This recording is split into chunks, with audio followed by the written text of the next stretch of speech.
السلام عليكم ورحمة الله وبركاته. أهلا حبايب قلبي طلاب الثانوية العامة في كل مكان. هنكمل حل كتاب الامتحان مراجعة نهائية على الفصل الأول الدعامة والحركة في الكائنات الحية.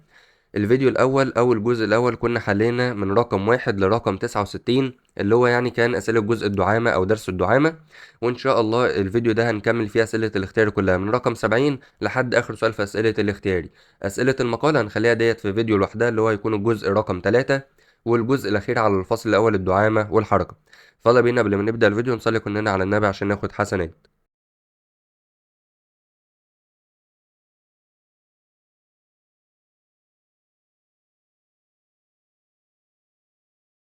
بسم الله. السؤال رقم 70 بيقول لك الشكل المقابل يوضح اليوجلينا وهو كائن وحيد الخلية يحتوي على بقعة عينية، اللي هي دي البقعة العينية ده بتتأثر بالضوء حيث يتحرك. بص هنا قال لك ايه؟ حيث يتحرك. مين هنا اللي بيتحرك؟ تتحرك ديت هنا عايدة على مين؟ عايدة على اليوجلينا. يعني لو كان بيتكلم على البقعة العينية كان يقول لك حيث تتحرك البقعة العينية، لكن هنا بيقول لك حيث يتحرك، يعني حيث يتحرك اليوجلينا في اتجاه الضوء للقيام بعملية البناء الضوئي. ما نوع هذه الحركة؟ هنا اليوجلينا كله بيتحرك، الكائن الحي كله بيتحرك، يبقى ديت مش موضع، مش السيتوبلازم، ده ديت حركة كلية. الكائن كله اليوجلينا كله بيتحرك في اتجاه الضوء للقيام بعملية البناء الضوئي. يبقى طبعا هنا البناء الضوئي ديت الهدف منها مش الهروب من الخطر، ده الهدف منها إنتاج الغذاء، فالإجابة الصح ج. رقم 71 بيقول لك أي من صور الحركة التالية لا تعتمد على العضلات لحدوثها. لا تعتمد على العضلات. عندك هنا حركة السيتوبلازم، الحركة الدودية للأمعاء، ثني مفصل الكوع، حركة الدم داخل الأوعية الدموية. طبعا اللي بيكون مش معتمد على العضلات ديت هي حركة السيتوبلازم. حركة السيتوبلازم ديت جوه الخلية، هل ديت بيكون فيها أي اعتماد على العضلات؟ طبعا لأ. لكن مثلا الحركة الدودية للأمعاء ديت محتاجة العضلات الملساء اللي بتكون موجودة في القناة الهضمية. حركة الدم داخل الأوعية الدموية ده بتكون محتاجة العضلات اللي حوالين الأوعية الدموية، زي ما قلنا العضلات بتيجي تضغط عليها عشان تدفع الدم، عشان الدم يبدأ إن هو يتحرك. وكمان برضو في أوعية، في عضلات ملساء داخل الأوعية الدموية، فهنا ده كده محتاج عضلات. ثاني مفصل الكوع، مفصل الكوع طبعا هنا في عضلات هيكلية اللي بتخليك تتني دراعك أو تفرده. يبقى لا يعتمد على العضلات طبعا هي الحركة الدائبة أو حركة السيتوبلازم. رقم 72 بيقول لك أي مما لا يعتبر أحد أشكال الحركة الكلية. حركة الدم داخل الأوعية الدموية، الدم ده جزء في الجسم، فبالتالي ده كده حركة موضعية مش حركة الجسم كله. حركة الصوت في تحلب الكلاميدوموناس، الصوت اللي هو ده كده، الصوت ده بس كده لما يتحرك لوحده الكائن كله ما اتحركش، بداية حركة موضعية. حركة وريقات النبات، الوريقات هي اللي اتحركت مش النبات، يبقى ده حركة موضعية. لكن حركة اليوجلينا كله بحثا عن الضوء اللي احنا لسه قايلينها، حركة اليوجلينا في اتجاه الضوء اللي كان بعملية البناء الضوئي، طالما الكائن كله اتحرك يبقى ده حركة كلية، فالإجابة الصح ب. رقم 73 ادرس المخطط المقابل ثم استنتج ما الذي لا يمثله الحرف س. هنا بيقول لك س ديت حاجة مشتركة بين انتحاء ساق النبات نحو الضوء اللي هو الانتحاء الضوئي، وحركة حالق النبات أو محلاق النبات حول الدعامة. س ديت حاجة مشتركة بينهم. أثر الأكسنات، الأكسنات ليها دور في الحركتين دول طبعا صح، الأكسنات ليها دور في الانتحاء وليها دور في حركة المحلاق، اللي إن هي الأكسنات بتكون موجودة في الجانب القريب بنسبة أقل، فالجانب البعيد النمو بتاعه يكون أكبر، يبقى أثر الأكسنات موجود في الانتحاء وفي المحلاق طبعا صح. اختلاف سرعة نمو جانبي كل منهم، طالما هنا ديت معتمدة على الأكسنات يبقى أكيد في جنب بيكون فيه أكسنات أعلى، يبقى سرعة النمو عنده أعلى. فالانتحاء نحو الضوء الجانب البعيد بيكون أعلى أكسنات، وهنا طبعا قلنا الجانب غير الملامس بيكون أعلى أكسنات، يعني طبعا سرعة النمو هتكون أعلى. تبدأت حركة موضعية طبعا صح، الانتحاء للساق ديت حركة موضعية والمحلاق ديت حركة موضعية، لكن حركة كلية طبعا غلط لأن مفيش نبات عنده حركة كلية. يعني بص هنا هو بيتكلم على النبات، هنا بيتكلم على النبات، فالنبات انتحاء الساق أو حركة المحلاق ديت أجزاء في النبات، فديت حركة موضعية لكن مش حركة كلية لأن النبات مش بيتحرك كله، يبقى لا يمثله الشكل المقابل، لا يمثله حركة كلية لأن ديت مش حركة كلية. رقم 74 الشكل المقابل يوضح الأميبا أثناء قيامها بمجموعة من العمليات الحيوية، ما أنواع الحركة في 1 و2 و3 على الترتيب. لما تيجي تبص على الشكل ده 3، هنا الجزء ده كده اتحرك راح في المكان ده أو راح في المكان ده، يبقى ده كده حركة إيه؟ طبعا ده كده حركة داخل الخلية، يبقى ديت الحركة الدائبة والحركة السيتوبلازمية، ديت مش الحركة الكلية الكائن كله ما اتحركش، ده ديت حاجة جوه الخلية، يبقى ديت حركة دائبة. طب بص الحركة رقم 1، الأميبا اهي بتتحرك من مكان لمكان رايحة حوالين البكتيريا، رايحة للبكتيريا عشان تبدأ إنها تبلعها. يبقى الأميبا هتتحرك رايحة للبكتيريا، يبقى ديت حركة كلية. طب هنا في رقم 2 فتحت بقها كده عشان تدخل البكتيريا جوه وتاكلها، يبقى الجزء ده بس هو اللي اتفتح أو اتحرك، يبقى ديت حركة موضعية، فبالتالي الإجابة الصح ألف. يبقى 1 الأميبا كلها رايحة عند البكتيريا حركة كلية. 2 لما راحت عندها تبدأ إن هي تفتح بقها كده، فتحت الجزء ده عشان تبتلعها، فبالتالي ديت حركة موضعية. ديت اللي جوه الخلية، يبقى ديت الحركة الدائبة. رقم 75 الشكل المقابل يوضح الأميبا ما سبب حدوث جميع أنواع الحركة في هذا الكائن. هنا بيقول لك إيه السبب اللي خلى جميع أنواع الحركة تحصل؟ وجود أقدام كاذبة. الأقدام الكاذبة، الأقدام ديت أو الرجل ديت يعني لو اتحركت تعمل حركة موضعية، لو اتحركت وخلت الكائن كله يتحرك يبقى تعمل حركة كلية. لكن هل هي ليها علاقة في الحركة الكلية؟ طبعا لا، ملهاش علاقة بالحركة الكلية. يبقى وجود الأقدام الكاذبة ديت عملت حاجتين، ديت عملت الحركة الموضعية والحركة الكلية، لكن ملهاش علاقة بالحركة الدائبة أو الحركة السيتوبلازمية.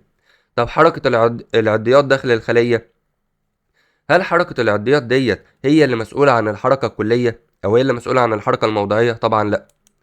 وجود نسيج عضلي متخصص، هل الأميبا اللي هو كائن وحيد الخلية ده عنده نسيج عضلي متخصص؟ طبعا لأ، ده بيكون مثلا في الإنسان والحيوان. يبقى طبعا الإجابة الصح ج، حركة السيتوبلازم داخل الخلية. رقم 1 حركة السيتوبلازم ده كده عمل الحركة الدائبة. وقلنا حركة السيتوبلازم ديت أو الحركة الدائبة إيه الهدف منها؟ قلنا الهدف منها نقل المغذيات لكل أجزاء الخلية. فمثلا هينقل المغذيات للأقدام الكاذبة اللي هنا ديت، يخليها تقدر تعمل حركة موضعية. أو لما الأقدام الكاذبة ديت تتحرك وينتج عنها حركة الكائن كله فتعمل حركة كلية. يبقى حركة السيتوبلازم، لأن حركة السيتوبلازم لو وقفت الخلايا هتكون ميتة، مفيش أصلا سيتوبلازم أو مفيش مغذيات بتوصل للخلايا، فالخلايا هتموت. فالسيتوبلازم ديت حركة دائبة، والحركة بتاعته هي اللي بتنقل المغذيات للأقدام الكاذبة اللي تعمل حركة موضعية، ولو نقلت الكائن كله من مكانه تعمل الحركة الكلية. رقم 76 بيقول لك ما الأجزاء الموجودة فوق سطح الأرض للنباتات ذات الكرومات والأبصال؟ الكرومات أو والأبصال، الكرومة أو البصلة ديت عبارة عن إيه؟ ديت بتكون عبارة عن ساق أرضية مختزنة للغذاء، يعني ده بيكون عبارة عن جزء من ساق النبات بيبدأ إن هو يختزن الغذاء. وطبعا انت عارف ان النباتات ذات الكرومات والابصال بيكون عندها حركة الشد بالجذور، الشدة اللي بتشد الكرومة او البصلة اللي هو عبارة عن ساق ارضية، بتبدأ ان هي تشدها تحت الارض. يبقى فوق سطح الارض مستحيل تلاقي الساق، لان السيقان ديت هي بتكون عبارة عن الكرومة او البصلة، وده بتنزل تحت الارض. يبقى اللي هيكون موجود فوق الارض الاوراق هتكون موجودة، هتكون موجودة عشان البناء الضوئي. الازهار هتكون موجودة، هتكون موجودة عشان التكاثر. رقم 77 بيقول لك أي المؤثرات التالية تختلف عن الباقي في آلية حدوث الحركة في النبات؟ عندك هنا اللمس في الحالق، الجاذبية في حركة الجذور، الضوء في حركة الساق، واللمس في المستحية. هنا عايز حاجة مختلفة عن الباقي. اللمس في الحالق، هل اللمس في الحالق ده بيعتمد مثلا على فقد المية؟ لا، ده بيعتمد على الأكسنات، الجانب الملامس أقل أكسنات والجانب الغير ملامس أعلى أكسنات. الجاذبية والضوء ده الانتحاء الضوئي وده الانتحاء الأرضي، الانتحاء كله بشكل عام بيعتمد على الأكسنات. لكن اللمس في المستحية زي ما قلنا ده بيعتمد على المية، الورقة تفقد المية فتظهر كأن قصبها الذبول، يبقى المختلف هو الاختيار ب، لأن هنا المؤثر هو المية، لكن هنا المؤثر كلهم هما الأكسنات. السؤال اللي بعده بيقول لك أي صورة الحركة التالية في النبات لا تعتمد على نمو الخلايا؟ مين اللي بيعمل نمو في الخلايا؟ هي الأكسنات. لا تعتمد على نمو الخلايا، من الآخر لا تعتمد على الأكسنات، يعني عايزين اللي فيها المية زي اللمس في المستحية أو النوم اليقظة. حركة الحالق أو المحلاق ده بيعتمد على الأكسنات، يبقى بيعتمد على نمو الخلايا. انتحاء ده بيعتمد على الأكسنات، يبقى هيعتمد على نمو الخلايا. يبقى لا يعتمد على نمو الخلايا هي حركة البلاستيدات الخضراء داخل الخلية، لأن الحركة الدائبة أو الحركة الدورانية السيتوبلازمية لا تعتمد على الأكسنات، لكن ديت بتكون معتمدة مثلا على المية اللي جوه الخلية، بتعتمد على الاي تي بي، لكن طبعا مش معتمدة على الأكسنات ونمو الخلايا. رقم 79 بيقول لك عند تعرض أحد النباتات لمؤثر خارجي تحدث له إحدى صور الحركة، وعند غياب هذا المؤثر فإن النبات يعود مرة أخرى لنفس حالته قبل التعرض للمؤثر. عند غياب المؤثر هيرجع لنفس حالته، يبقى ده كده اللمس او النوم واليقظة. اول لما تلمسه يظهر كأنه اصابه الذبول، ده كده حركة اللمس او حركة النوم واليقظة مثلا اللي هو الظلام.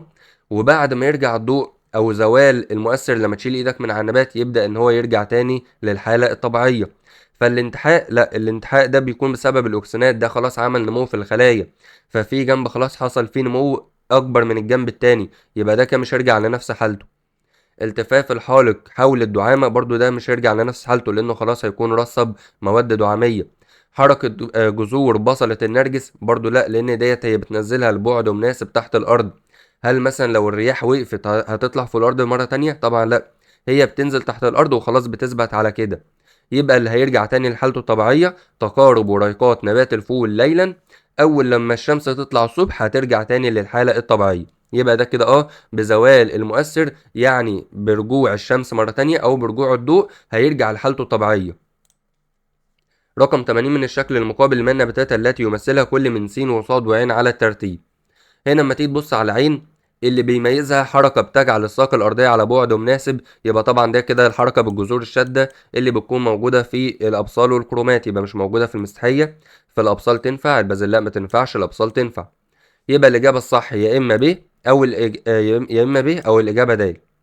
طب عندك هنا س بيقول لك حركة تسبب استقامة الساق رأسيا، يبقى ده كده اللي هي الحركة المحلاق. المحلاق ده بيكون موجود في البازلاء. طب عندك هنا حركة تسبب تقارب الوريقات، قلنا تقارب الوريقات ده يا إما في اللمس أو النوم واليقظة.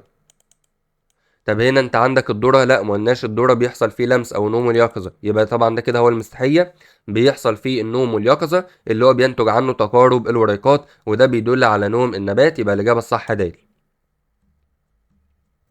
81 أي العبارات التالية صحيحة عن صورة الحركة الموضحة بالشكل المقابل. طبعا ده كده حركة الجذور الشادة أو الشد بالجذور الشادة، هي إن الكرومة أو البصلة بتنزل لبعد مناسب تحت سطح التربة أو تحت الأرض. يبقى طبعا أنت عندك رقم 1 ديت الكرومة، وس ديت كده اللي هي الجذور الشادة، وادي ده كده سطح التربة.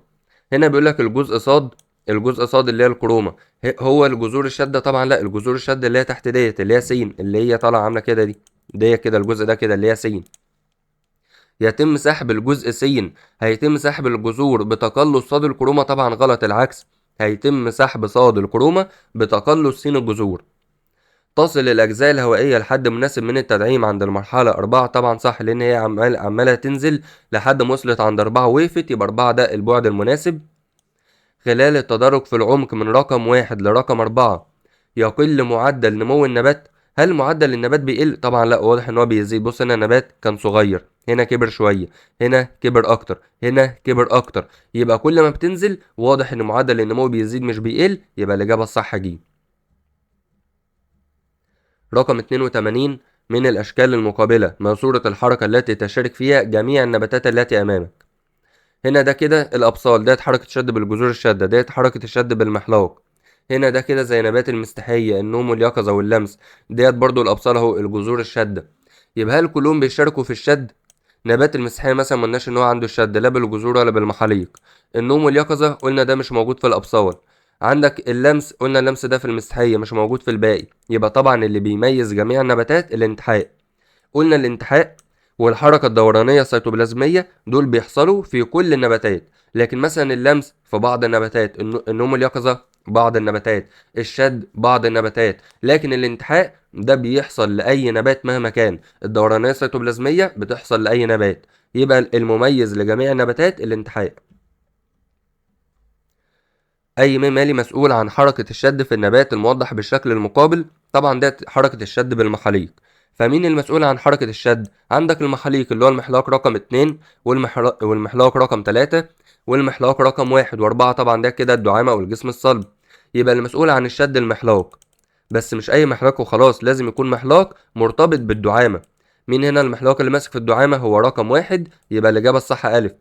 3 متموج لكن مش ماسك في الدعامة، 2 مش ماسك في الدعامة، يبقى احنا عايزين اللي هيشد النبات نحو الدعامة هو رقم 1.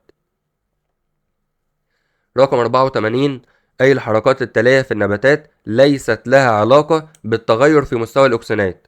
حركة المحلاق حول الدعامة قلنا طبعا دي معتمدة على الأكسنات، الجانب الملامس أقل والجانب غير الملامس أعلى أكسنات. حركة الجذر نحو المية يبقى ده انتحاء مائي، حركة الساق نحو الضوء ده انتحاء ضوئي. وقلنا الانتحاء بشكل عام بيعتمد طبعا على الأكسنات. يبقى لا يعتمد على الأكسنات قلنا حركتين، حركة اللمس وحركة النوم واليقظة، لأن دول بيعتمدوا على فقد المية. يبقى الإجابة الصح ب. رقم 85 الرسم البني المقابل يوضح حالة أزهار نبات خلال 48 ساعة. أي العبارات التالية غير صحيحة، يعني الإجابة الغلط. لما نبص على الشكل ده هنا بيقول لك الزمن بالساعات، جايب لك 48 ساعة. هنا كده بيكون أزهار مغلقة، وهنا كده الأزهار متفتحة. هنا بيقول لك عند 12 ساعة الأزهار بقت متفتحة. 24 ساعة يعني ده كده يوم كامل، ادي أول 24 ساعة اهو، يعني ده كده يوم كامل. يبقى ده كده 12 الظهر، ديت الساعة 24 يعني ده كده 12 بالليل.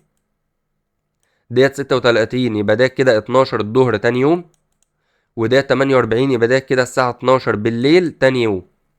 فواضح اهو ان هو عند الظهر الازهار بتكون متفتحة، ده بيدل على يقظة النبات. في الليل 24 او 48 ازهار مغلقة، ده بيدل على نوم النبات. فهنا بيقول لك يزيد تفتح الازهار مع زيادة شدة الاستضاءة او زيادة الضوء، طبعا صح. بتفتح ايه في الظهر؟ بتمثل الفترة س دورة كاملة لحركة موضعية لجزء من النبات. س ديت دورة كاملة، كان هنا مفتوح اتقفل اتفتح مرة تانية، يبقى ديت كده عبارة عن دورة كاملة. وهنا ديت حركة موضعية، طبعا صح، لأن الأزهار أو حركة التقارب والتباعد ديت عبارة عن حركة موضعية.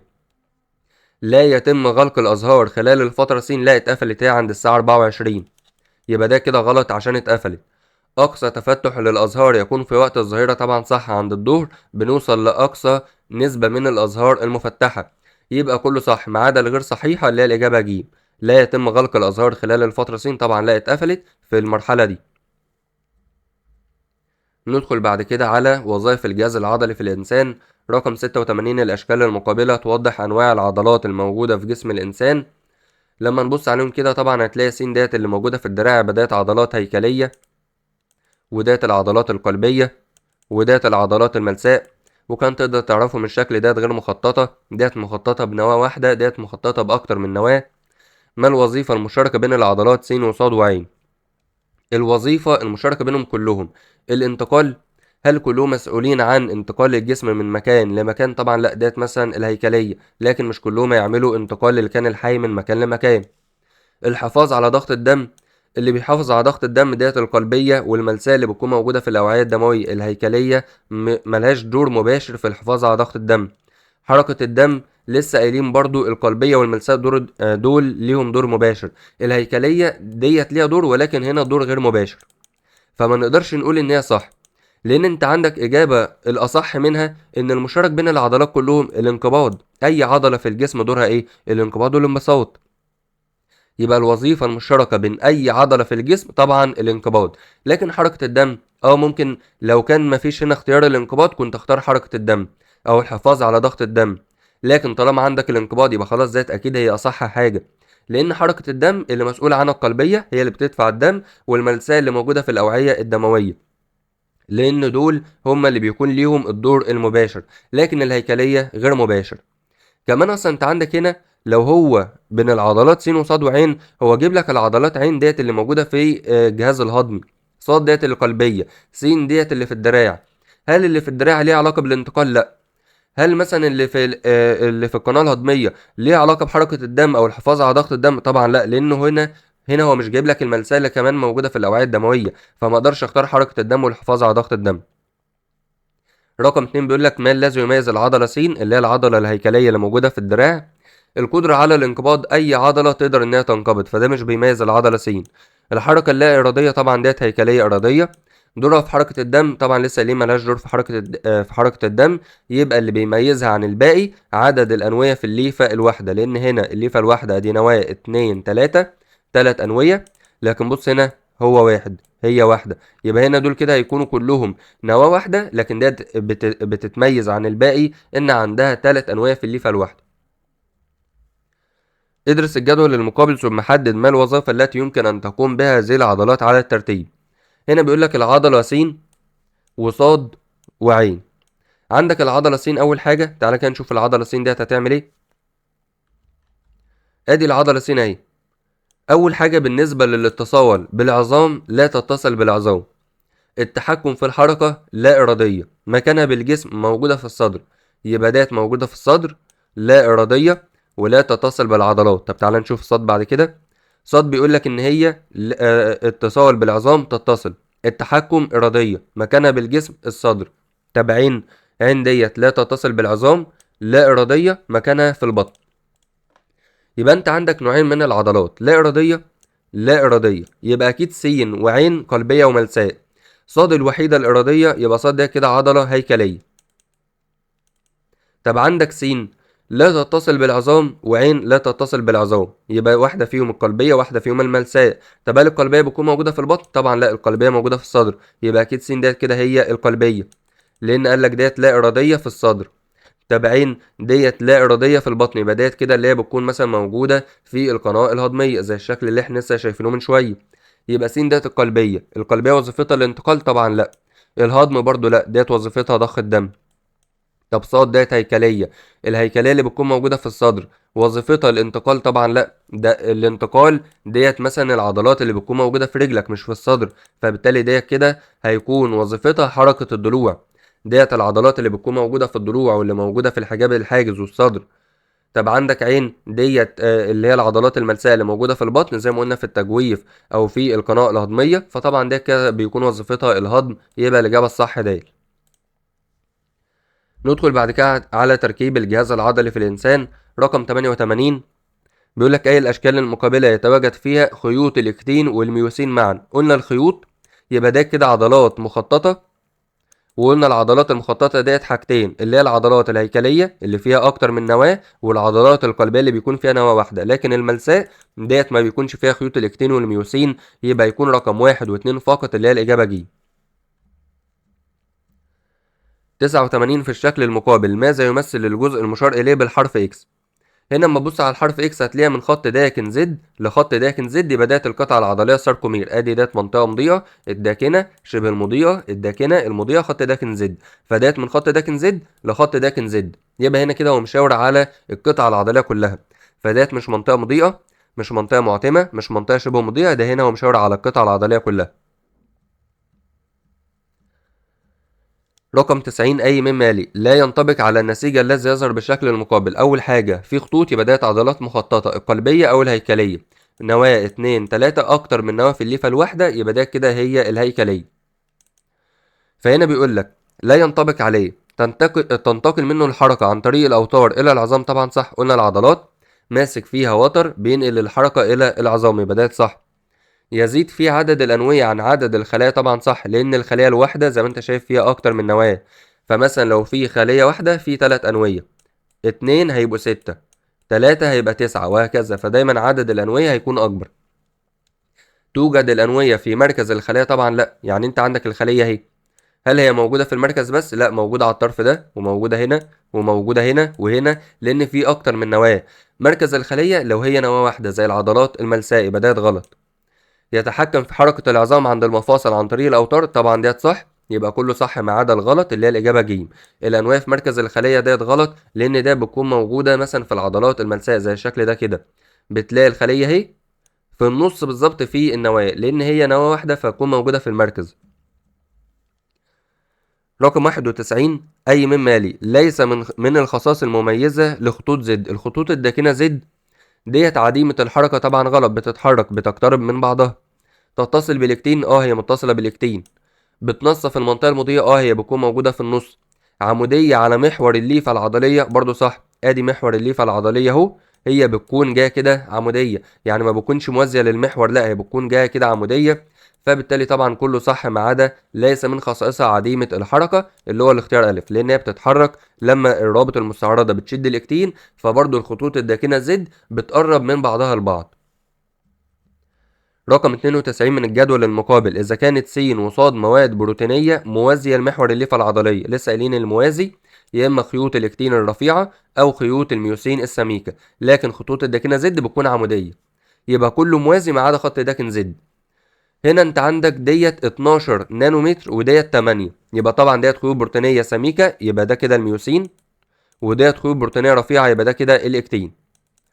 فهنا بيقول لك ما س وصاد على الترتيب، طبعا خطوط زد ديت ما قلناش ان هي الخيوط البروتينيه، وعندك هنا س ده 8 ده اللي هو الرفيع خيوط الميوسين، طبعا غلط، ده الرفيع يبقى خيوط الاكتين، و12 ده السميك بداية خيوط الميوسين، فالإجابة الصح ب.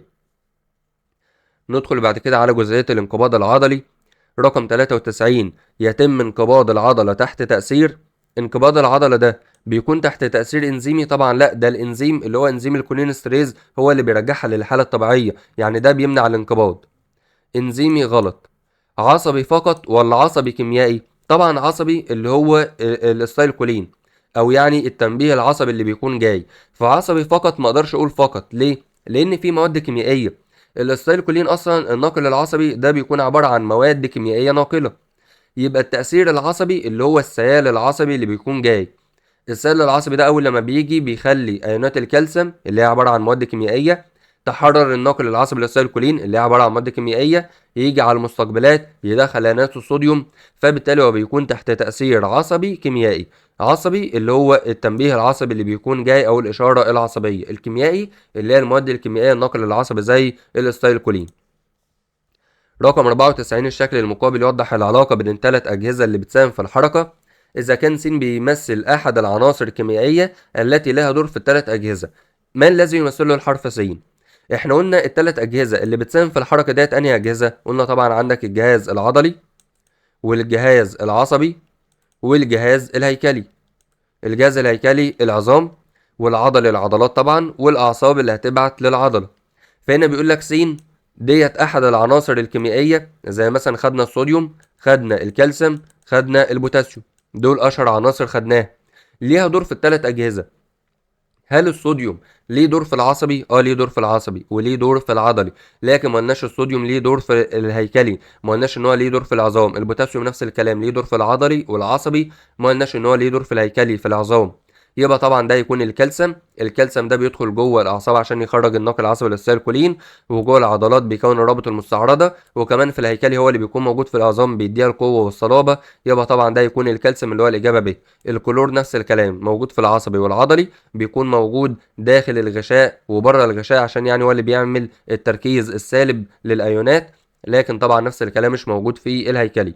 يبقى كل دول بيكونوا موجودين جوه وبره الغشاء، لكن مش موجودين في الهيكلي في العظام ما عدا الكالسيوم. يتم تحفيز الالياف العضليه بواسطه النواقل العصبيه. من اين تتحرر النواقل؟ طبعا احنا قلنا لو انت عندك ده كده التشابك العصبي، ادي النهايه العصبيه، وادي ده كده الغشاء بعد التشابكي او الساركوليما. احنا قلنا ان النواقل العصبيه بتتحرر من هنا من الحويصلات اللي بتكون موجوده في الزر او اللي موجوده في النهايات العصبيه. لما ايونات الكالسيوم تدخل تبدا ان هي تحرر الناقل العصبي. يبقى هي بتتحرر منين؟ من التفرعات الشجيريه. التفرعات الشجيريه للخلايا العصبيه، الخلايا العصبيه لو تفتكر تركيبها كان جسم الخلايا فوق اهو اللي هو كان فيها النواه وفي السيتوبلازم، وادي الزائد الشجيريه كانت بتخرج من جسم الخليه، وبعد كده كان بينزل المحور، وبيكون هنا في بقى النهايات العصبيه. النهايات العصبيه ديت هي اللي بيكون عندها الزر او بيكون عندها التشابك العصبي وبيكون فيها حويصلات التشابك. يبقى هو ما بيكونش موجود في التفرعات الشجيريه، هو بيكون موجود في النهايات العصبيه اللي هي التفرعات النهائيه. طب هنا بيقول لك يتم تحفيز الالياف العضليه، يبقى ديت خليه عصبيه هترتبط بالعضله.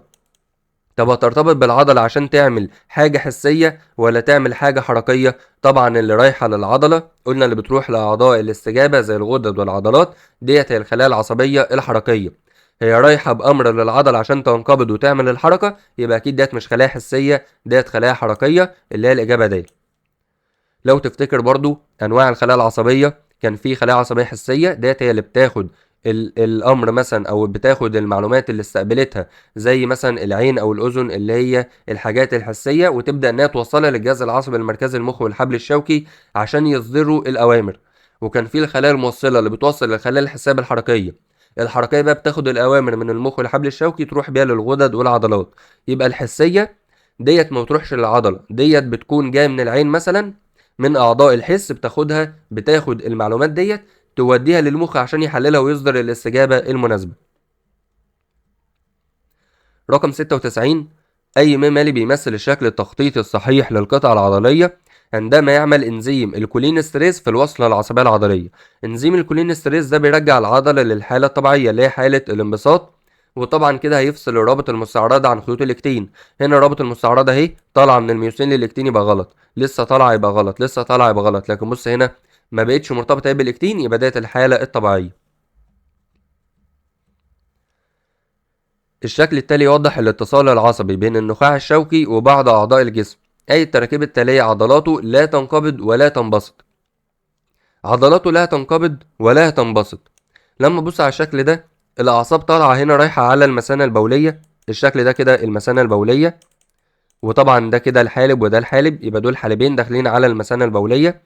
هنا ده الجهاز التناسلي الأنثوي، وطبعا هنا ده كده الشريان، وادي ده كده الوريد، وده كده الشعيرة الدموية. يبقى الاختيار ج شريان، الاختيار د الوريد، الاختيار ج ده الجهاز التناسلي الأنثوي، الاختيار أ ده المثانة البولية. هنا بيقول لك لا تنقبض ولا تنبسط. طبعا عضلات المثانة البولية بتنقبض عشان تنزل البول، تدفع البول كده والبول يخرج، يبقى ده بتنقبض. طب هنا الجهاز التناسلي الأنثوي عضلاته لا تنقبض ولا تنبسط. طبعا لا، قلنا جدار الرحم ده بيعمل انقباض، وهو ده اللي بينزل الجنين او ينزل دم الطمس، فبالتالي برضو ده بتنقبض. الشريان والوريد، لو تفتكر في تانية ثانوي لما جينا اتكلمنا على القلب والأوعية الدموية والشريان والوريد، كان بيقولك ان الشريان ده بيكون نابض، لكن الوريد كان بيقولك الوريد ده غير نابض. يعني ايه نابض؟ النبض ده اللي هو بيعمله بسبب الانقباض والانبساط. فالشريان بيكون نابض ليه اصلا، او ليه هو بيكون نابض؟ الشريان بيدفع الدم من القلب لكل اجزاء الجسم. فمثلا هو هيدفع الدم من القلب نازل لتحت، نازل لحد رجلك تحت خالص، او مثلا بيكون طالع فوق للجمجمة. فالشريان ده بيكون خارج بقوة دفع كبيرة جدا، بقوة ضغط كبيرة جدا من القلب، فبالتالي هو ده اللي بيكون فيه الانقباض والانبساط، هو ده اللي بيكون نابض. لكن الوريد بيكون غير نابض. ليه؟ لان ده بيكون مرجع الدم من الانسجة او من الخلايا للقلب، فما بيكونش فيه قوة ضغط كبيرة. طبعا انت عارف ان قوة دفع الدم الانقباضي اللي هو خارج من القلب 120، لكن الانبساط اللي بيكون راجع من الجسم من القلب 80، فطبعا بتكون قوة قليلة جدا. فعشان كده بنقول ان هو لا ينقبض ولا ينبسط، لان اللي خارج من القلب ده هو اللي خارج من القلب بيقعد ينقبض بقوه كبيره جدا. عندك الشريان الاورطي، وعندك جدار البطين الايمن وجدار البطين الايسر، كلها عضلات قويه جدا تدفع القلب بقوه كبيره عشان تضخ الدم لكل اجزاء الجسم. لكن الوريد ده ما عندوش قوه دفع كبيره، ما عندوش قوه ضغط كبيره، فمش محتاج ان هو ينقبض وينبسط، بيكون غير نابض. حاجه كمان الوريد، لما مثلا لما واحد بيجي يسحب الدم، ما بيسحبش الدم من الشريان، بيسحب الدم من الوريد، عشان الوريد غير نابض، ما ينفعش ان هو ياخده من الشريان، فبالتالي لا ينقبض ولا ينبسط. قلنا المثانه البوليه تنقبض تنزل البول، جدار الرحم ينقبض ينزل مثلا دم الطمس او ينزل الجنين. الشريان ده بيكون نابض او بينقبض لان هو اللي بيكون خارج من القلب، اللي حواليه الانقباض وقوه الدفع العاليه وقوه الانقباض العاليه عشان يضخ الدم لكل اجزاء الجسم، على عكس الوريد اللي هو بيكون غير نابض. يبقى الإجابة الصح د، لأن ده خارج من الخلايا، وطبعا هنا مفيش ضغط. رقم 98، الشكل المقابل يوضح الأحداث التي تتم في منطقة التشابك العصبي العضلي. طبعا عندك اكس ده كده بوابات الكالسيوم، الكالسيوم يخش على الحويصلات، يفجر الناقل العصبي للسيركولين، يتحرر هو يروح على المستقبلات الخاصة بيه على السيركوليما. هنا بيقول لك ماذا يحدث عند الموضع المشار إليه بالحرف اكس. اكس ده كده بوابات الكالسيوم، يبقى هنا دخول الكالسيوم. الارتباط بالناقل العصبي غلط، ده هيكون هنا. مرور ايونات الكالسيوم ديت صح. انتقال للستايلكولين لا غلط، هيكون من هنا. تحلل للستايلكولين طبعا غلط، هيكون على الغشاء لما يجي له انزيم الكولين ستريز، يبقى من هنا ده كده بوابات الكالسيوم، يبقى مرور ايونات الكالسيوم عشان يحرر الستايلكولين. اي مما يلي يسبب ازاله استقطاب غشاء الليفه العضليه عند وصول النواقل العصبيه اليه. لما الناقل العصبي يوصل على غشاء الليفه العضليه على الساركوليما، ايه اللي بيعمل ازاله استقطاب؟ ان هو بيدخل ايونات الصوديوم بكميه كبيره. عفوا، يبقى السبب دخول ايونات الصوديوم مش ايونات البوتاسيوم. يبقى السبب مش البوتاسيوم، السبب ما بيكونش خروج الصوديوم، السبب بيكون دخول ايونات الصوديوم لداخل الليفه العضليه بكميه كبيره، فيخلي الداخلي موجب عشان الصوديوم داخل بكميه كبيره، وبالتالي اللي بره الموجب يقل والسالب هو اللي يزيد، فيخلي اللي جوه موجب واللي بره سالب، ويعمل ازاله للاستقطاب. رقم 100، كلما زاد تكرار التنبيه العصبي الذي يؤدي لاستجابة العضلة في وحدة الزمن، ما الذي يحدث لفترة بقاء الليفة العضلية في حالة انبساط وعدد مرات الانقباض العضلي على الترتيب. يعني ايه الجمله مصر اللي في الاول دي؟ كلما زاد تكرار التنبيه العصبي، يعني التنبيه العصبي عمال يزيد كل شويه، عمال بيجي تنبيه عصبي للخلايا العضليه فيخليها تنقبض بكميه كبيره، الذي يؤدي لاستجابه العضله بالانقباض في وحده الزمن. يعني ايه في وحده الزمن؟ يعني انت مثلا عندك زمن معين وليكن 5 ثواني، ادي 5 ثواني اهو، وزمن معين هنا نفس الزمن 5 ثواني. هنا كان في مثلا تنبيهين، ادي التنبيه انقباض عودة للراحة، انقباض عودة للراحة. لو زودنا تكرار التنبيه العصبي في وحدة الزمن، يعني في نفس الزمن هزود تكرار التنبيه العصبي، انقباض جاي ترجع للانبساط تنبيه تاني اعمل انقباض، جاي ترجع للانبساط تنبيه تاني اعمل انقباض، جاي يرجع للانبساط تنبيه تاني عمل انقباض، وهكذا. فهتلاقي عدد مرات الانقباض اكيد اكبر، وعودة العودة للراحة او الانبساط طبعا هيكون اقل، مش قادر ان هو يلحق يرجع للحالة الطبيعية. كل ما يجي يرجع للحالة الطبيعية يجي له تنبيه عصبي جديد، كل ما يجي يرجع يجي له تنبيه عصبي جديد. فبالتالي فترة بقاء الليفة العضلية في حالة الانبساط أكيد هتقل مش هتزيد، وعدد مرات الانقباض أكيد هيزيد مش هيقل. يبقى كده الإجابة الصح ألف. السؤال اللي بعده بيقول لك كيف يعود الاستايلكولين إلى الليف العصبي؟ الاستايلكولين بيرجع ازاي؟ طبعا قلنا الاستايلكولين ده بيكون موجود اهو في النهايه العصبيه، لما بيروح على الساركوليما بيبدا انزيم الكولينستريز يحوله الى حاجتين، الكولين وحمض حمض الخليج. يبقى عن طريق ممرات الكالسيوم، دي اسمها ممرات الكالسيوم، بداية هترجع الكالسيوم مش هترجع الاسيلكولين. من خلال مستقبلات الاسيلكولين، مستقبلات الاسيلكولين يعني الاسيلكولين بيرجع على هيئته نفسها، السيلكولين طبعا لا، ده بيرجع على هيئة حاجتين، كولين وحمض خليج. متحدا بالكولين ستريس طبعا لا، بيكون خلاص متكسر مش موجود. يبقى الاسيلكولين بيرجع على هيئة كولين وحمض خليج لما انزيم الكولين ستريس بيكسره. ما الذي يلي تكوين مادة الكولين في شق التشابك؟ مادة الكولين ده بتيجي من تكسير الاسيلكولين، الاسيلكولين بيتكسر إلى حاجتين، كولين وحمض خليج، يعني ده كده بيكون مع العودة للراحة مع عمل انزيم الكولين استريز. فهنا بيقول لك ايه اللي بيلي تكوين مادة الكولين، يعني ايه اللي بعد تكوين الكولين؟ تحطيم الكولين استريز طبعا لا، قلنا الانزيم بيدخل في التفاعل دون ان يتأثر، يبقى مش هيحصل له اي حاجة. حدوث استقطاب لغشاء الليفة العضلية بعد تكسير الكولين، هيحصل استقطاب لغشاء الليفة العضلية وترجع للحالة الطبيعية، ديت صح. دخول ايونات الصوديوم للليفة العضلية، ده بيكون قبل تكوين مادة الكولين في حالة اللا استقطاب، لان دخول ايونات الصوديوم ده اللي بيعمل الانقباض، لكن ده هنا عودة للراحة. دخول ايونات الكالسيوم للليفة العضلية طبعا لا، ما قلناش ان الكالسيوم اصلا بيخش جوه الليفة العضلية، يبقى اللي هيلي تكوين مادة الكولين ده العودة للراحة، يبقى حدوث استقطاب لغشاء الليفة العضلية يعني عودتها للحالة الطبيعية.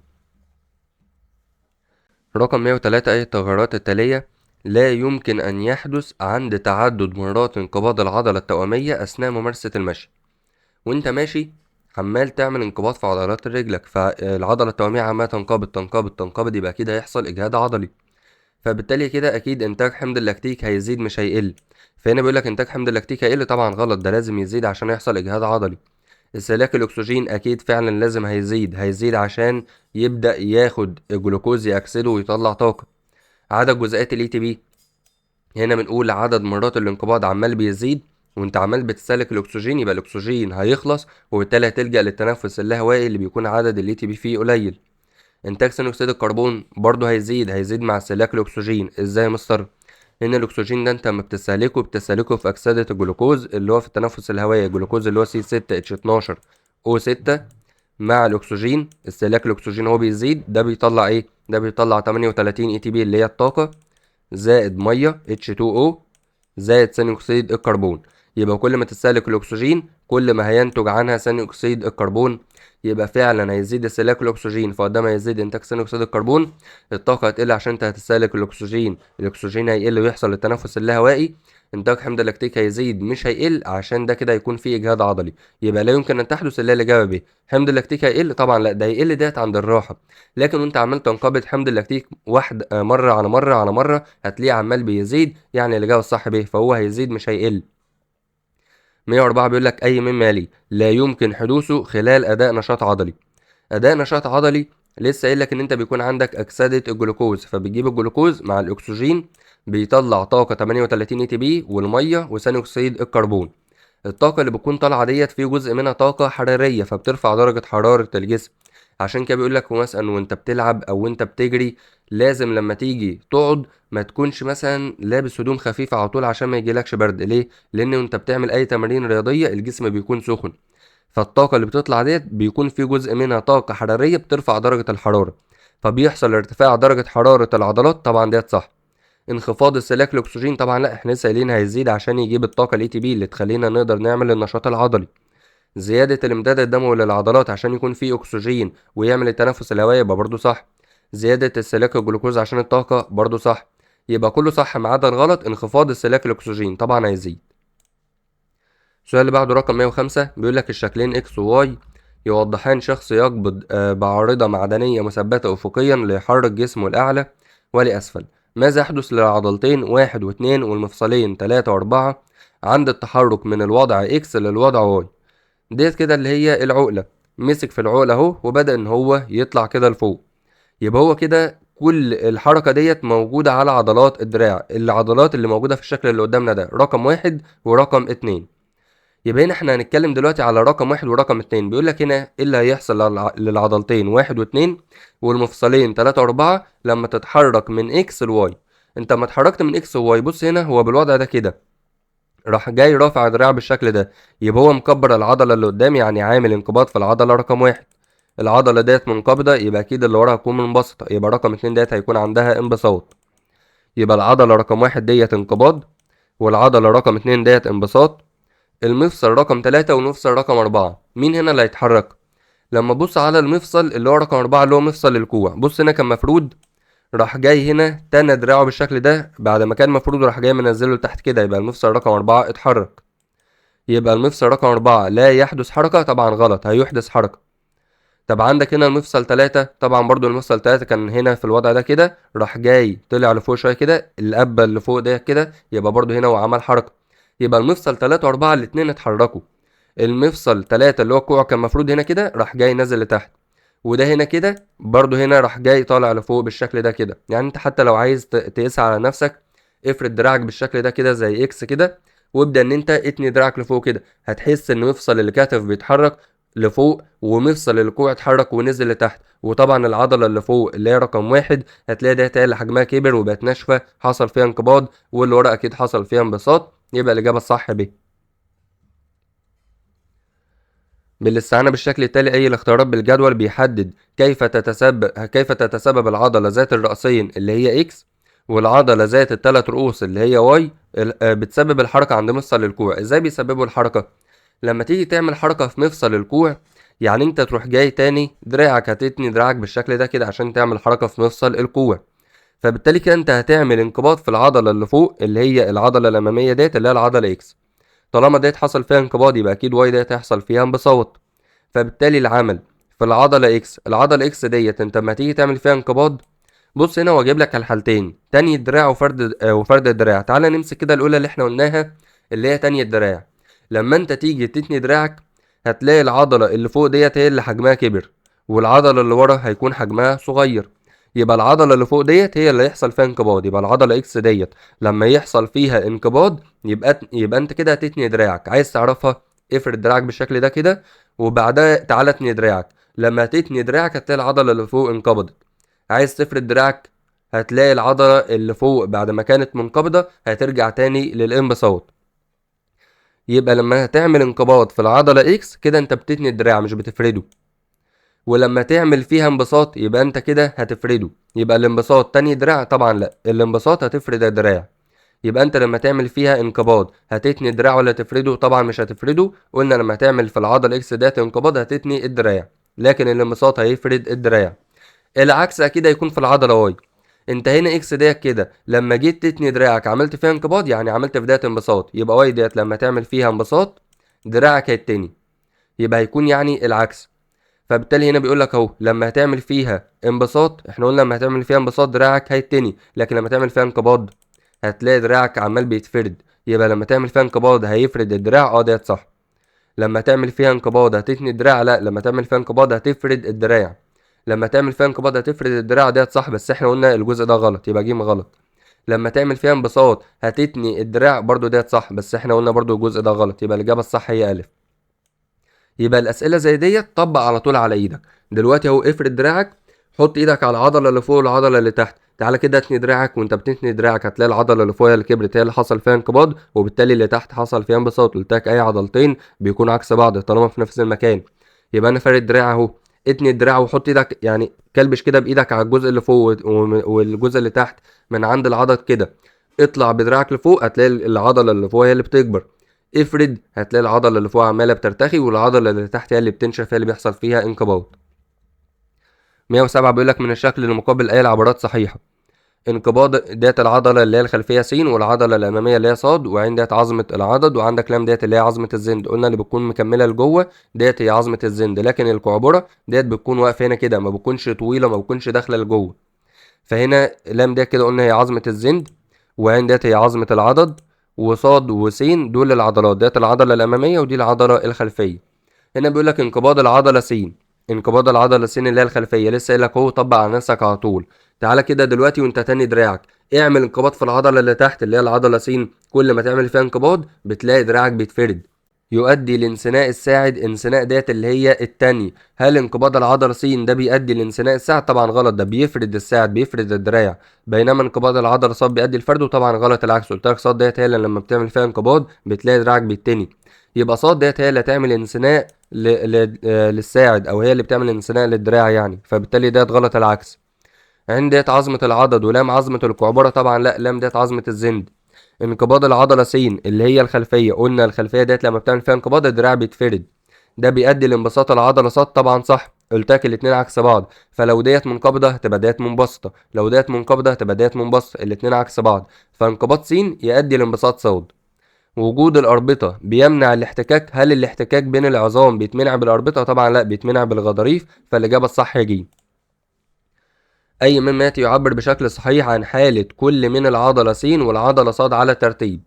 قلت لك العضلة اللي تلاقي سمكها كبير يبقى ديت أكيد في حالة انقباض، فس هنا ديت سمكها كبير يبقى ديت في حالة انقباض، ص ديت سمكها كبير ديت في حالة انقباض. وزي ما قلت لك اللي احنا لسه عاملين نقوله من شوية، قلت لك لما بتتني دراعك الأمامية هي اللي بتنقبض واللي ورا منبسطة، لما بتفرد دراعك اللي ورا هي اللي بتنقبض واللي قدام هي اللي بتكون منبسطة. فبالتالي س وصاد هنا مش هقول لك على العضلتين وهما في حالة انقباض، يبقى الشكلين دول حالة انقباض. يبقى الميوسين السميك هيكون طالع منه رابط المستعرضة ماسكة في الإكتين اللي هي الخيوط الرفيعة. هنا رابط المستعرضة مش ماسكة في الإكتين يبقى غلط، هنا رابط المستعرضة مش ماسكة في الإكتين يبقى غلط، هنا رابط المستعرضة مش ماسكة في الإكتين يبقى غلط. الشكلين س أو ص الاتنين حجم العضلة هو كبير، يبقى ده حالة انقباض، يبقى الرابط المستعرضة هنا ماسكة في الإكتين وهنا ماسكة في الإكتين، يبقى الإجابة الصح ب. رقم 109 بيقول لك الشكل المقابل يوضح جزء من لوليفة عضلية لعضلة مخططة. ماذا يحدث لكل من س وصاد وعين عند تغير حالة القطعة العضلية الموضحة؟ طبعا القطعة العضلية ديت واضح ان في تباعد بين الاكتين وبعضه، فبالتالي ده كده حالة انبساط، يبقى لما تتغير هيحصل انقباض ويحصل تقارب لخيوط الاكتين باتجاه بعضها البعض.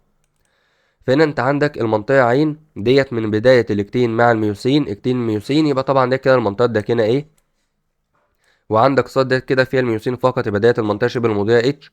لام ديت كده من خط داكن زد لخط داكن زد، يبقى ديت القطعة العضلية كلها الساركومير. وهنا انت عندك س ديت منطقة التداخل بين الميوسين وبين الاكتين، ديت منطقة تداخل. فهنا بيقول لك ايه اللي هيحصل عند تغير حالة القطعة العضلية ديت؟ القطعة العضلية ديت حالة انبساط، فلما تتغير هتكون حالة انقباض. طبعا قلنا المنطقة الداكنة سواء كان في الانقباض او الانبساط طولها بيكون ثابت لا تتغير، يبقى عين لا هتقل ولا بتزيد، ديت طولها بيكون ثابت لان خيوط الميوسين قلنا ديت مش بتتحرك، بتكون ثابتة. طب عندك المنطقة شبه المضيئة، قلنا المنطقة شبه المضيئة بتقل وممكن تختفي لو كان الانقباض كامل أو تام، يبقى صاد ديت المنطقة شبه المضيئة بتقل، ثابتة غلط، بتزيد غلط، هي بتقل. يبقى احنا مستبعدين د ومستبعدين ج ومستبعدين ب، يبقى خلاص كده الإجابة الصح أ.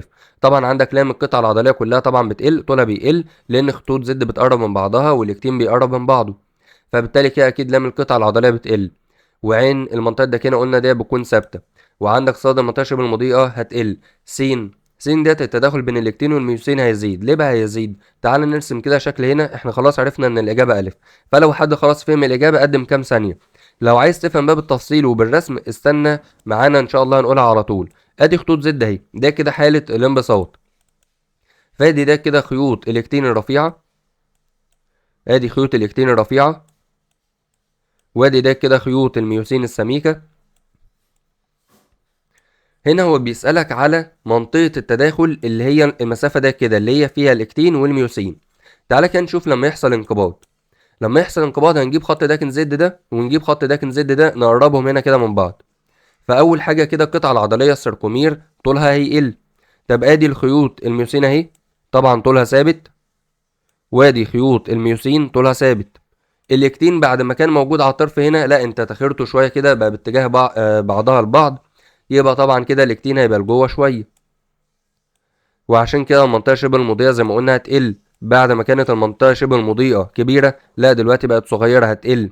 طب بص منطقه التداخل بعد ما كانت حته صغيره اللي هي فيها الاكتين والميوسين، لا هنا بقت مسافه كبيره، لان الاكتين هيبدا ان هو يدخل لجوه كده شويه، الاكتين هيدخل لجوه كده شويه، فالمنطقه شبه المضيئه هتقل، والمسافه ديت فيها اللي فيها تداخل الاكتين والميوسين هتزيد. يبقى الاجابه الصح الف.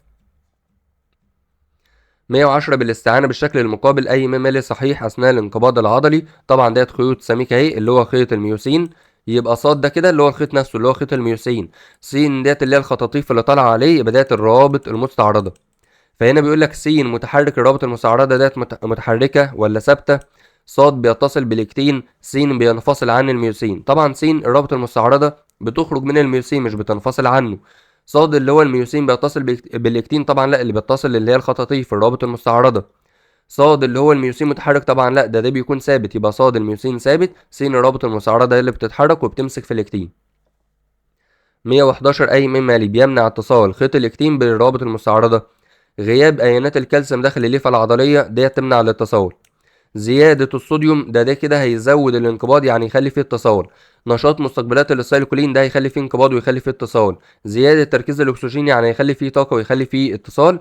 يبقى اللي يمنع اتصال الاكتين بالرابط المستعرضة غياب أيونات الكالسيوم، لأن عشان يتصل محتاج حاجتين، أيونات الكالسيوم والاي تي بي. 112 أي الأحداث التالية مرتبة ترتيب صحيح. أول حاجة بيقول لك دخول أيونات الصوديوم للليف العضلي، بعد كده هيكون الرابط المستعرضة، بعد كده انزلاق خيوط الميوسين. بيحصل انزلاق لخيوط الاكتين مش الميوسين، الميوسين بيكون ثابت مش بيتحرك. انفجار الحويصلات العصبية، تغير نفسية الغشاء العضلي، خروج أيونات الكالسيوم من الليف العضلي. هل أيونات الكالسيوم بتخرج من الليف العضلي؟ طبعا لا ما بتخرجش من الليف العضلي.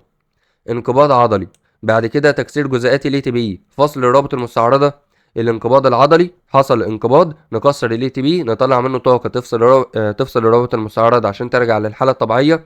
ده كده ترتيب صح اللي هي الإجابة ج. تحفيز الليف العضلي عشان يحصل انقباض، بعد الانقباض على طول تعب عضلي استهلاك الاي تي بي؟ طبعا لا، هو المفروض اصلا في الاول استهلاك الاي تي بي هو اللي يؤدي للتعب العضلي. يبقى انت اول لما بتحفز الليف العضلي بيحصل له تعب؟ طبعا لا، ده التعب ده بيجي بعد استهلاك الاي تي بي مش قبله، يبقى طبعا ده غلط، يبقى الاجابه الصح ج. اي مما ليه يحدث نتيجه انزلاق خيوط الاكتين في القطعه العضليه، ده كده اللي هو هيكون الانقباض، انزلاق خيوط الاكتين باتجاه بعضها البعض. فهنا بيقول لك ابتعاد خيوط الاكتين عن مركز الساركومير، ده احنا لسه قايلين ان هي بتدخل لجوه، بتقرب من المركز، بتقرب من النص، يبقى هي كده بتبتعد عنه؟ طبعا لا ده بتقرب. سحب خطوط زد نحو بعضها برضو ديت صح بتحصل في الانقباض. زيادة طول القطعة العضلية، لسه لين القطعة العضلية طولها هيقل. انفصال الاكتين عن الرابط المستعرضة، لا ده هيحصل ارتباط عشان ده الانقباض. ما المصدر المباشر للطاقة اللازمة للانقباض العضلي؟ قلنا المصدر المباشر هي الطاقة اللي ناتجة من تكسير الاي تي بي. الاي تي بي ده بيكون من ادينوزين ثلاثي الفوسفات. الرابطه التانية اللي هي بتكون بين مجموعه الفوسفات التانية والتالتة ديت بيكون فيها الطاقه.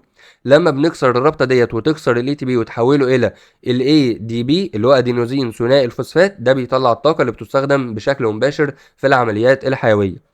يبقى المصدر المباشر مش اكسده الجلوكوز، لان اكسده الجلوكوز بتطلع طاقه اي تي بي، بتبقى لسه عايز تكسر الاي تي بي عشان تاخد منه الطاقه.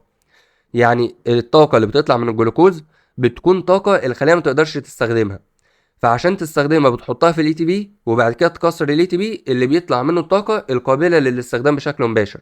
يبقى المصدر المباشر مش الاكسده، مش اكسده الجلوكوز ولا بناء الاي تي بي ولا تحويل الجليكوجين الى جلوكوز. المصدر المباشر هو تكسير الاي تي بي. الشكل المقابل يوضح قطاع عرضي فيه لوليفه عضليه. اللوليفه العضليه ديت واضح ان فيه خيوط سميكه اللي هي الكبيره ده كده الميوسين، وفي لون اخضر موصله بالخيوط الرفيعه. يعني ما بص كده، خش زوم هنا كده على الشكل ده، مشاور لك هنا على اكس اللي هي باللون الاخضر، ومشاور لك على واي اللي هي السميكه ديت، ومشاور لك على زد اللي هي الرفيعه دي. فزد ديت هي خيوط رفيعه، يبقى ده كده الاكتين. وعندك واي ديت السميكه هي الميوسين، واكس ديت هي الروابط المستعرضه اللي بتكون ماسكه في الاكتين، اللي بتوصل الاكتين بالميوسين، يبقى طبعا اكس ده كده اللي هي الروابط المستعرضه. فهنا بيقول لك اي الاجزاء التاليه تتاثر بايونات الكالسيوم بشكل مباشر؟ واي فقط، واي اللي هو الميوسين. هل الميوسين بيتاثر؟ هل الميوسين بيتحرك او ليه علاقه بالكالسيوم؟ اللي ليه علاقه بالكالسيوم الروابط المستعرضه وخيوط الاكتين. الروابط المستعرضه ديت عشان تمسك في الاكتين اللي بيفتح لها المواقع اللي ترتبط بيها ايونات الكالسيوم، والاكتين عشان يتسحب ويعمل الانقباض العضلي محتاج الكالسيوم. فبالتالي هنا كده اللي هيتاثر بشكل مباشر الميوسين، هنا مش هيتاثر، ده اقل واحد هيتاثر، يبقى هنستبعد واي، لان الميوسين مش هيتاثر هنا في الكلام ده. الكالسيوم هيأثر على الرابط المستعرضه ثم الاكتين، يبقى هنا الاجابه الوحيده اللي تنفع زد فقط. زد فقط هنا ديت الاجابه اللي تنفع اللي هو الاكتين، لان الاكتين عشان يتسحب محتاج الكالسيوم. لكن طبعا الميوسين ملوش اي تاثير، يعني غياب ايونات الكالسيوم مش هيتاثر خالص على الميوسين. ممكن تاثر على الرابط المستعرضه في عملها، تاثر على الاكتين في عمله، لكن مش هتاثر على الميوسين لانه ثابت. 116 اي مما لي يحدث عند الانقباض العضلي؟ تنزلق كل من خيوط الميوسين؟ لا، قلنا الميوسين ده بيكون ثابت فمش بينزلق، اللي بينزلق خيوط الاكتين. تتحرك خطوط زد مع حركة الميوسين؟ لسه قايلين الميوسين بيكون ثابت مش بيتحرك. تنزلق الميوسين؟ لسه قايلين الميوسين ثابت، يبقى تنزلق خيوط الاكتين فوق خيوط الميوسين. ادي الميوسين اهو، وهنا كده بيكون الاكتين. فاللي بيحصل بينزلق الاكتين باتجاه بعضه البعض على او بيكون فوق الميوسين. 117 كيف تحدث حركة العظام عند المفاصل؟ اول حاجة بيجي السائل العصبي، يجي للعضلة اللي خليها تنقبض فالوتر يتشد فيشد العظمة اللي هو ماسك فيها. اول حاجه تتقلص الاربطه، اللي بيتقلص العضله مش الاربطه. التقلص ده يعني الانقباض، والانقباض ده بيحصل في العضلات مش الاربطه. تتقلص الاوتار، لسه قايلين اللي بتتقلص العضلات. العضلات بتسحب الاربطه؟ طبعا لا، اللي بيكون ماسك في العضله الوتر. يبقى تتقلص العضلات اللي بتسحب الاوتار وبالتالي تؤدي للحركه عند المفاصل، يبقى الاجابه الصح ده. 118 الرسم المقابل يوضح التغير في فرق الجهد التأثيري أثناء انقباض عضلة فخذ ضفدعة. هنا طبعا -70 ده وضع الراحة. عند س هنا كده جه المؤثر بداية الانقباض أو بداية اللا استقطاب. -40 حصل هنا غلق لقنوات الصوديوم والعودة للراحة مرة تانية.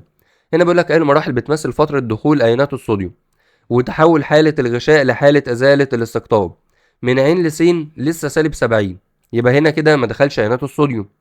من س لصاد، من س من -70 لصاد -40، ديت الصح، اتحول اهو من السالب للموجب، يبقى كده الموجب دخل جوه الخليه عمل لا استقطاب. من صاد لميم ديت العوده للراحه. من عين لميم، من عين لميم ده بتشمل مرحلتين، ازاله الاستقطاب والعوده للراحه، يبقى غلط. عند اي نقطه يبدا عمل انزيم الكولينستريز؟ بدايه عمل انزيم الكولينستريز بدايه العوده للراحه من عند صاد. رقم 3 بيقول لك ما سبب عدم انقباض العضله في الحاله اكس؟ الحاله اكس هتلاقي هنا ان المؤثر، هنا بيقول لك المؤثر اهو، المؤثر رفعه من -70 لحاجه بسيطه قوي، هنا حاجه بسيطه قوي، هنا حاجه بسيطه قوي. ده بص هنا ده الصفر، يعني ده مثلا كده هتلاقيه -60 ولا -50 مثلا. يعني هنا المؤثر في الحاله اكس ديت كان ضعيف جدا مش قادر يرفعه لموجب 40. يبقى سبب عدم انقباض العضله في الحاله اكس مش غاب الاستايلكولين، لان هو كده كده بعد كده حصل انقباض، يعني كده عنده استايلكولين وعنده المستقبلات وعنده ايونات الكالسيوم لانه عمل انقباض اهو بعد كده. يبقى السبب ان هنا في ضعف المؤثر، المؤثر اللي جه هنا كان ضعيف مش قادر يرفعه لموجب 40. الرسم المقابل بيوضح مراحل الانقباض العضلي. اي هذه المراحل لا تشمل اتصال الرابط المستعرضه بخيوط الاكتين؟ لا تشمل اتصال الرابط المستعرضه بالاكتين، يبقى ده كده حاله الراحه او العوده للراحه. فهنا بيقول لك الانقباض العضلي اهو، وادي الزمن بالدقايق. في اول مرحله كان هنا في الاي تي بي والكالسيوم، يعني كان في ارتباط الرابط المستعرضه. هنا فضل الانقباض مستمر، يعني ده شد عضلي. هنا العوده للراحه، يبقى اكيد كده سي حصل فيها فك الرابط المستعرضه، هنا انقباض مره تانية. يبقى كلهم هنا انقباض، استمرار انقباض، هنا انقباض، دول كلهم هيكون فيهم اتصال ما عدا الوحيده العوده للراحه اللي هي سي. 120 بيقول لك بعد الوفاة بزمن قصير تدخل الجثة في حالة تعرف بالتخشب الموتي، تتصلب خلالها العضلات. تتصلب يعني بتعمل انقباض. العضلة لما بتكون ناشفة معنى كده ان حصل فيها انقباض، لما بتكون طرية شوية كده ده معناه ان فيها انبساط. اتني دراع كده هتلاقي العضلة اللي فوق نشفت، ده كده حصل فيها انقباض. وتلاقي العضلة اللي تحت مش ناشفة زيها قطرة شوية، ده بيكون فيها انبساط. فتتصلب يعني حصل انقباض للعضلات لفترة من الوقت وهي من الأدوات التي تساعد الطبيب الشرعي في تحديد زمن الوفاة. ما سبب هذه الحالة؟ لو غياب الكالسيوم يبقى مش هيكون فيه انقباض، غياب الأسيتيلكولين مش هيكون فيه انقباض، عدم قدرة الإكتين على الارتباط بالميوسين مش هيكون فيه انقباض بالرابط المستعرضة. يبقى طبعا هنا استمرار ارتباط الإكتين بالميوسين واستمرار الانقباض هو اللي عامل التصلب. رقم 121 بيقول لك أي مالي بيمثل الترتيب الصحيح للمنحنيات الموضحة في الرسومات البناء التالية لكي تتقلص العضلة. قلت لك تتقلص ذات يعني تنقبض. طبعا أول حاجة يجي التنبيه أو السائل العصبي. بعد التنبيه ايه اللي هيحصل؟ انقباض ولا تركيز الكالسيوم يزيد الأول؟ طبعا بعد التنبيه يزيد تركيز الكالسيوم داخل الليفة العضلية. الكالسيوم لما هيزيد يخلي الرابط المستعرضة تشد الإكتين ويحصل الانقباض. يبقى طبعا أول حاجة التنبيه اللي هو صاد، بعد كده س الكالسيوم، بعد كده عين. يبقى صاد س عين اللي هي الإجابة ب. رقم 122 بيقول لك من الشكل المقابل أي الاختيارات التالية صحيح بالنسبة للعلاقة بين أعداد التركيب رقم 1 والقدرة على الحركة في التركيب رقم 2. عندك هنا رقم 1 ديت اللي هي الميتوكوندريا، رقم 2 ديت الوليفة العضلية. يبقى أعداد التركيب 1 الميتوكوندريا، كل لما هتزيد كل ما الطاقة هتزيد كل ما القدرة على الحركة هتقل. أكيد طبعا غلط، العلاقة طردية. فلو الطاقة قلت القدرة على الحركة هتقل، الطاقة لو زادت القدرة على الحركة هتزيد. يبقى العلاقة طردية، لازم الاتنين يكونوا زي بعض. تقل تزيد عكسية غلط، تقل لا تتأثر غلط. يبقى لما تزيد الطاقة هتزيد القدرة على الحركة، يبقى الإجابة الصح ب. ما الذي يحدث أثناء الانقباض العضلي؟ طبعا عندك س ديت كده اللي هي جنب خط داكن زد، يبقى ديت المنطقة المضيئة، وصاد ديت كده اللي هي المنطقة الداكنة. فقلنا صاد ديت اللي هي المنطقة الداكنة طبعا طولها بيكون ثابت، فهيزيد طول صاد يبقى غلط. هتختفي صاد طبعا غلط، لا يتغير طول صاد بتكون ثابتة، وهيقل طول س أكيد طبعا ديت صح. قلنا كل حاجة بتقل ما عدا المنطقة الداكنة. هيقل طول الاتنين طبعا غلط، المنطقة الداكنة ده بيكون طولها ثابت. مع التقدم في العمر يبدأ الجسم في إنتاج كميات أقل من البروتينات اللي بتساهم عادة في زيادة حجم العضلات والحفاظ على صحتها وعلى قوة النسيج العضلي. كل ما بتكبر الكمية من البروتين ده بتقل، يبقى بالتالي كده حجم العضلات مش هيزيد، الحفاظ على الصحة مش هيكون موجود، الحفاظ على قوة النسيج العضلي مش هيكون موجود. يبقى النسيج العضلي قوته هتقل وصحته هتقل. يبقى النتيجة المترتبة على ذلك ايه؟ ضعف انقباض العضلات. اكيد طبعا ديت الصح، انقباض العضلات هتقل لان قوة النسيج العضلي قلت وصحته قلت. الشد العضلي لا، ده مش السبب. يعني اي حد بيكبر بيكون عنده شد عضلي او تشنجات عضليه، ما هي التشنجات اساسا هو الشد العضلي. سرعه الاجهاد العضلي برضو غلط، ده معتمد على الاكسجين. فهنا قوه النسيج العضلي لما تقل يبقى انقباضه هيقل، ضعف الانقباض، لان النسيج العضلي ما بقاش قوي، مش قادر ينقبض زي الاول. الوهن العضلي الخلقي ام جي هو اضطراب وراثي يحدث بسبب قله عدد مستقبلات الاستايلكولين على سطح خلايا العضلات الهيكليه، ويتم علاج هذه الحاله باستخدام دواء بيثبط عمل انزيم الكولينستريز. يعني بيقول لك ان المستقبلات بتكون قليله، فالاستايلكولين اللي هيمسك في المستقبلات بتاعته هيكون قليل، يعني هيحصل الانقباض هيكون قليل. فعشان اصلا ما نكسرش الاستايلكولين القليل ده بيديله دواء يوقف انزيم الكولينستريز. يعني كده كده الاستايلكولين اللي موجود قليل، هو متكسر لوحده، فلازم نديله دواء يوقف انزيم الكولينستريز عشان ما يكسرش النسبه القليله اللي موجوده. فتأثير الدواء ده ايه؟ استمرار تكسير الاستايلكولين؟ لا، ده هيوقف التكسير. استمرار نشاط الاستايلكولين لفتره زمنيه اطول؟ ده صح. زياده كميه الاستايلكولين؟ لا، كميتها مش هتزيد ولكن مش هيتكسر. زياده عدد المستقبلات؟ لا، هو مش هيزود عدد المستقبلات، هيوقف تكسير هيوقف تكسير الاستايلكولين، لكن لا هيزود المستقبلات ولا هيقللها. الجدول المقابل يوضح تركيز 3 مواد مختلفة داخل عضلة تتصل بإحدى العظام عند مفصل ما بالجسم. أي مما يأتي يمكن اعتباره السبب في عدم قدرة هذه العضلة على تحريك العظام عند المفصل. العضلة اهي ماسكة في وتر، الوتر ده هو اللي بيكون ماسك في العظمة. بيقول لك هنا إن العضلة ديت مش قادرة إن هي تحرك العظمة. إيه السبب؟ التركيز الطبيعي للإي تي بي من 80 ل 200 هي 100 طبيعي. حمض اللاكتيك من 20 ل 30 هو 22 طبيعي. الصوديوم من 30 ل 70 هو 60 برضه طبيعي. يبقى ما اقدرش اقول شد عضلي لان تركيز حمض اللاكتيك والاي تي بي والصوديوم كله طبيعي. ما لو شد عضلي الاي تي بي كانت هتكون قليله اقل من 80. ما لو اجهاد عضلي نفس الكلام الاي تي بي كانت هتكون قليله، حمض اللاكتيك كان هيكون اعلى من ال 30. تمزق الاربطه، هل الاربطه هي اللي بتنقل الحركه؟ طبعا لا، ده الوتر. فبالتالي كده قطع الوتر هي ديت الصح. العضلة طبيعية ولكن الوتر مقطوع، فعشان كده مش قادر انقل الحركة من العضلات إلى العظام. رقم 126 بيقول لك داء باركنسون أو الشلل الرعاش هو اضطراب بيحدث في مناطق محددة من الدماغ ومن أعراض حدوث الارتعاش وبطء الحركات الإرادية وصعوبة الحفاظ على توازن الجسم، ويرجع السبب في كثير من أعراض هذا المرض إلى موت كثير من الخلايا العصبية اللي بتنتج الناقل الكيميائي في الدماغ المسمى بالدوبامين. الخلايا اللي بتكونه، الخلايا ديت حصل عندها موت، الخلايا ديت ماتت، ما بقتش موجودة. كيف يمكن علاج هذه الحالة؟ استخدام أدوية منشطة لإنتاج الدوبامين؟ لا، أنت عايز حل يكون من الجذور بتاعته، فاستخدام أدوية ديت تنفع، ولكن مش حل جذري، يعني أنت هتكون محتاج على طول تاخد الأدوية، لو وقفتها يبقى الحالة ديت هتكون موجودة. إجراء علاج طبيعي للعضلات؟ طبعا لا، لأن هنا برضو ده كده مش هيكون الحل الأساسي. استخدام أدوية مثبطة لإنتاج الدوبامين؟ ده احنا عايزين أدوية منشطة. ممارسة التمارين الرياضية؟ برضو لا، ديت مش هتكون حاجة من الجذور بتاعتها. يبقى العلاج ان انت تستخدم أدوية منشطة لإنتاج الدوبامين، اللي هي الإجابة ب.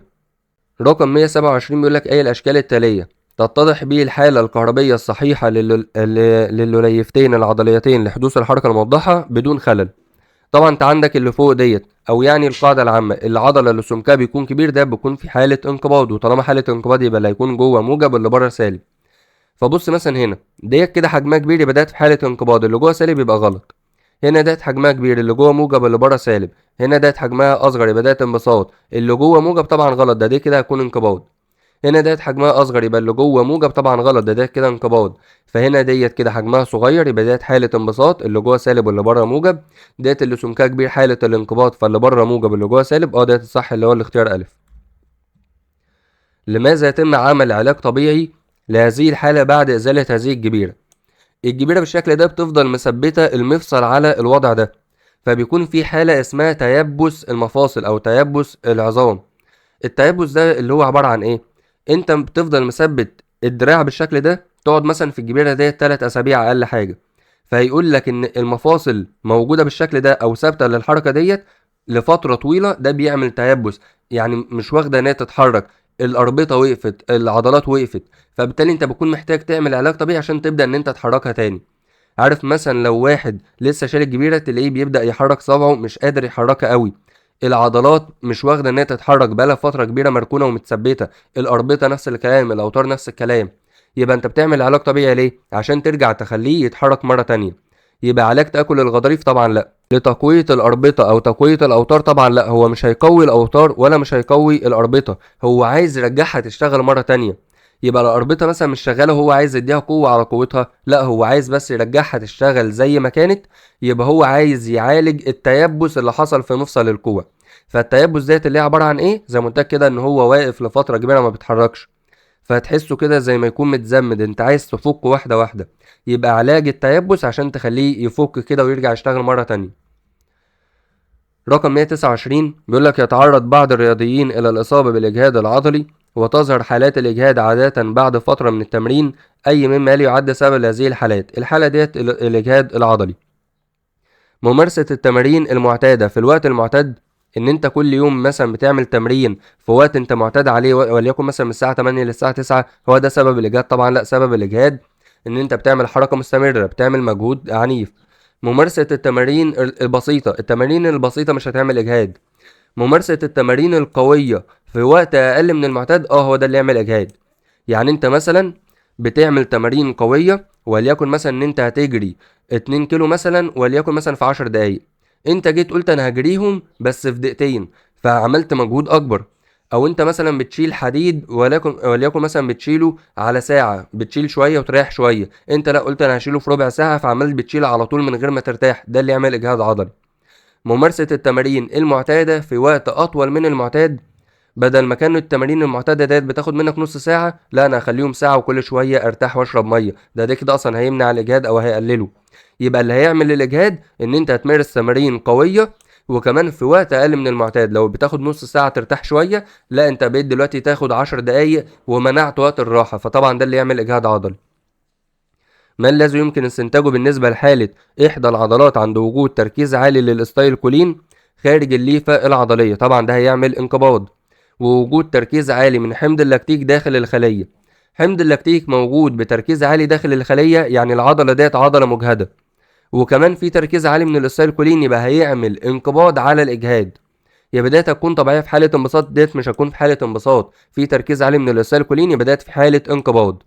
طب ديت طبيعيه ولا مجهده؟ طبعا مجهده، لان في تركيز عالي من حمض اللاكتيك، يبقى ديت مجهده وبرضه عمال بيحصل فيها انقباض.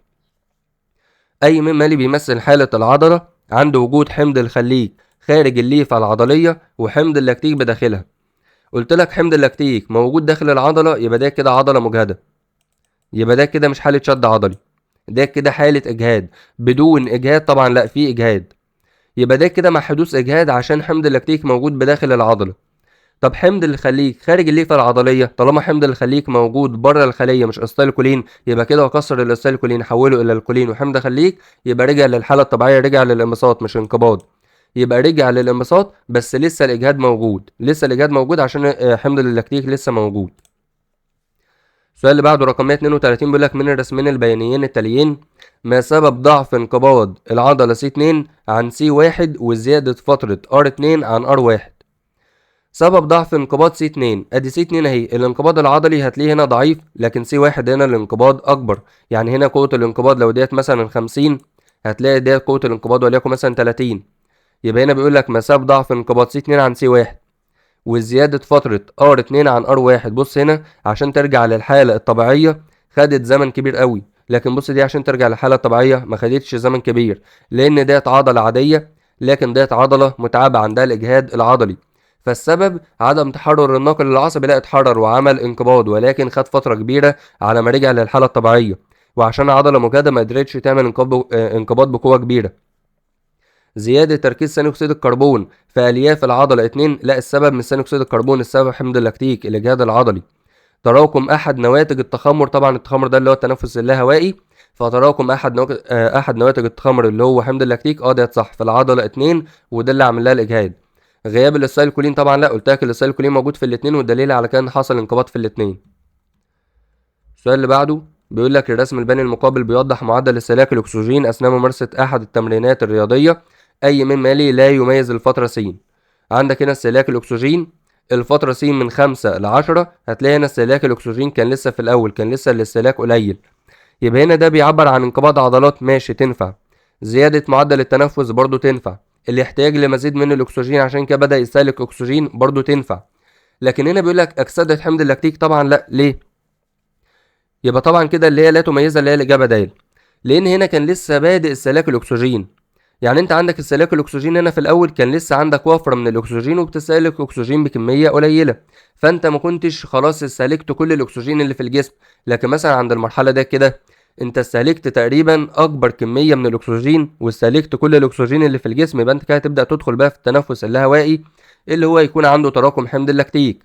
وتراكم حمض اللاكتيك ده بعد تراكم حمض اللاكتيك لما تيجي ترجع للطبيعي العوده للراحه، العوده للراحه هنا انت عملت تراكم في الانقباض او في التنفس اللاهوائي، فالعوده للراحه عشان ترجع للطبيعي تعمل اكسده لحمض اللاكتيك، يبقى انت هنا انت اصلا لسه في بدايه الانقباض، لسه اساسا ما حصلش تراكم للاكتيك اللي في العوده للراحه تعمل له اكسده، يبقى المرحله دي كده بدايه الانقباض، فاصلا لسه ما حصلش تراكم حمض اللاكتيك. الاكسده ديت اصلا بتحصل امتى؟ الاكسده ديت بتحصل في وضع الراحه لما ترجع للحاله الطبيعيه تاكسد حمض اللاكتيك اللي كان متراكم عشان تخليها ترجع للحاله الطبيعيه. لكن هنا كده انت بدات في الانقباض فيحصل انقباض محتاج اكسجين، بتزود التنفس، ده كله اللي هو بيزود استهلاك الاكسجين، كله صح ما عدا اكسده اللاكتيك. اي الحالات التاليه لن تؤدي لاجهاد العضله؟ الجري لمسافات طويله طبعا ده بيعمل اجهاد، بس خد بالك هو بيعمل اجهاد مثلا في عضلات رجلك في عضلات ايدك، لكن بالنسبه لعضله القلب طبعا عضله القلب ديت مش بيحصل فيها اجهاد، شغاله على طول، فالجري لمسافات طويله لعضله القلب لا، عضله القلب مش بيحصل فيها اجهاد. ضيق الشريان المغذي للعضله، وطبعا هنا بيقولك في الحالات الطبيعيه، يعني احنا بنتكلم على الشخص الطبيعي، لو انت جريت مش هيحصل اجهاد في القلب، مثلا ممكن يحصل اجهاد في رجلك لكن مش في القلب. ضيق الشريان المغذي للعضله التوأميه، الشريان اهو بيبعت كميه دم بكميه كبيره، مثلا لما يضيق كده كميه الدم هتقل وبالتالي يحصل اجهاد. تراكم حمض اللاكتيك طبعا ده التنفس اللاهوائي وهو اللي بيعمل الاجهاد، يبقى لن تؤدي لحدوث اجهاد.